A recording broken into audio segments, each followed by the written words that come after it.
Co-President, Freedom and Democracy, Mr. Nigel Farage.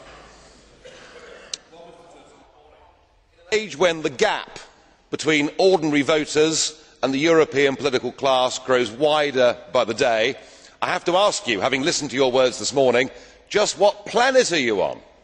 This pretence that everything is going incredibly well. The EU is mired in deep structural crisis. Greece and Portugal and Ireland cannot survive inside the euro. The Danes have torn up the Schengen Agreement, and good for them, because the total free movement of peoples is a completely irresponsible thing to have done. And public opinion is saying, whilst they want a European cooperation, yes, of course I agree with that, what they don't want is this Europe run by unelected bureaucrats like Mr Barroso. You say the EU is fantastic in a recent comment. You are supporting the destruction of national democracy. But it is with reference to Greece that I am most concerned about you, because when faced with their recent enslavement, you said, "We lived for many years as a non-sovereign country under Soviet occupation.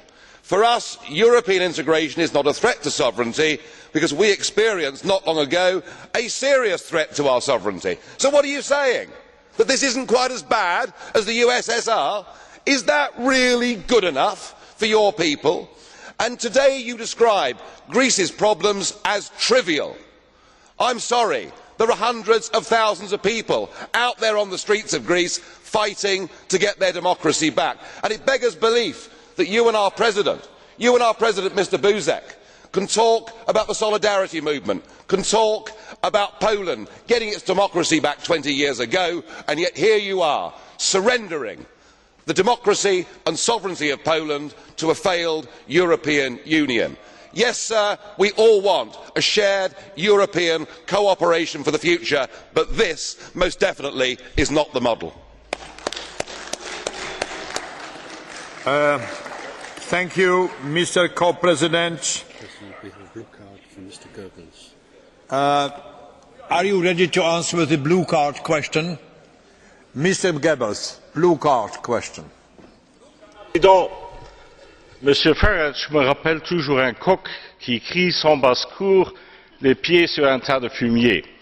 Mais je n'ai jamais encore entendu, mis à part ces critiques, une seule suggestion comment on peut changer cette Europe, ou quelle est la perspective qu'il a pour ce continent?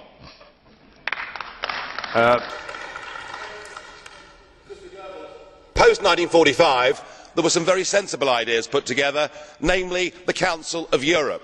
Let us have a Europe where we sit down together, where we have a free trade agreement, where we agree minimum standards on work, on the environment. We can do all of these things without a European Commission, without a European Parliament, and without a European Court of Justice. We have done it in security terms with NATO. Yes, it will mean you will lose your job, Mr Barroso, but apart from that, why can't we do things as mature democracies? Yes, I want you sacked, Mr Schulz, as well. I want you all fired. We can do those things, and that is a positive way forward.